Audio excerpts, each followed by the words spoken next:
Hi everyone, welcome to one of the most requested videos on Trick to Remember Part 1 of Schedule 2. This trick belongs to Rachna Ranade ma'am. I've learned from her and sharing with you all. So आपको बस एक sentence याद रखना है, a funny sentence in Hindi which goes like this.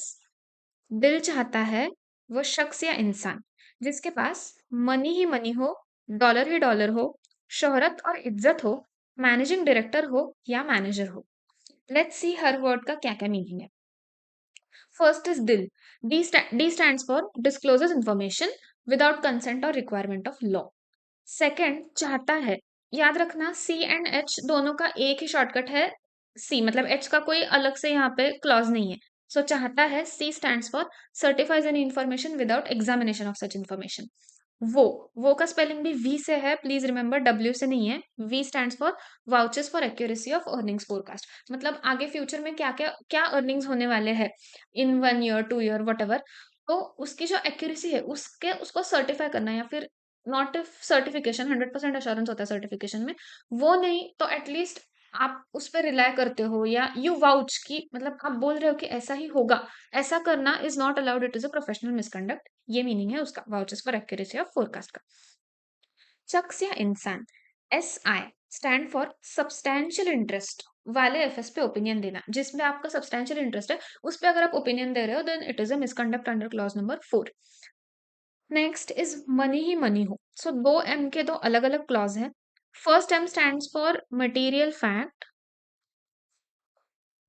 Not disclosed in FS. जो FS में नहीं है एक मटेरियल फैक्ट, वो आप ऑडिट रिपोर्ट में भी डिस्क्लोज करना भूल गए तो it will be misconduct under clause 5. Next term stands for material departure, sorry material misstatement which is appearing in FS and you forgot to report और you fail to report in your audit report. अब इन दोनों में difference ये है कि first वाला FS में भी नहीं है और आपके ऑडिट रिपोर्ट में भी नहीं है, और सेकंड वाला एफएस में है बट आपके ऑडिट रिपोर्ट में नहीं है. So this is the difference between clause number 5 and clause number 6. Please don't get confuse between these two. Okay, तो मनी ही मनी हो गया. नेक्स्ट है डॉलर ही डॉलर हो. D D stand for due diligence. Next शोहरत and इज्जत. यहाँ पे भी हमारे पास एक एस एंड आई का कॉम्बिनेशन था, यहाँ पे भी एक और एस एंड आई का कॉम्बिनेशन है, तो उसका सीक्वेंस आपको याद रखना पड़ेगा. This S I stand for sufficient information, जो नेसेसरी थी ओपिनियन को एक्सप्रेस करने के लिए, वो इंफॉर्मेशन ऑब्टेन करना ही आप भूल गए then it will be misconduct under clause number 8.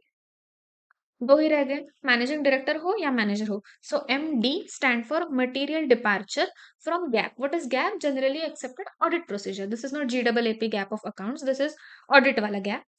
तो कोई मटेरियल डिपार्चर आपने किया है तो करना ओके है, लेकिन अगर किया है तो you have to draw attention of the users of the FS. आपको उनको बताना है कि yes this is a material departure. ये बताना अगर आप भूल गए तो it will be a misconduct under clause number 9. And last M stands for monies of client. Client ने अगर आपको कोई पैसे दिए हैं other than the fees of your services किसी स्पेसिफिक पर्पस के लिए, और उसके रिलेटेड आपने कोई फेलियर कर दिया then it will be covered under clause number 10. So let's revise quickly. दिल चाहता है वो शख्स या इंसान जिसके पास मनी ही मनी हो, डॉलर ही डॉलर हो, शोहरत और इज्जत हो, मैनेजिंग डायरेक्टर हो या मैनेजर हो. So D bill stands for discloses information. चाहता है C stands for certifies information. वो vouches for accuracy of forecast. शख्स या इंसान S I stand for substantial interest. Money ही money. First M stands for material fact, which is not in both, and second M stands for material misstatement, which is appearing in FS but not in audit report. Next, dollar he dollar हो, due diligence. Next, शोहरत and इज्जत हो, sufficient information आप लेना भूल गए. Managing director हो, MD material departure, and is material departure is okay, but you have to invite attention. And last M manager, M stands for monies of client. So I hope this trick is useful to you. इसको 2-3 बार आप बोलोगे तो आपको याद हो जाएगा, and इसकी वजह से आप एग्जाम में क्लॉज नंबर भी कोट कर पाओगे. So yes, in this way I have given you tricks for the first schedule as well as second schedule. If you want me to revise the all the schedules with all the clauses, please let me know down in the comments below. And this was it. Thank you so much and bye.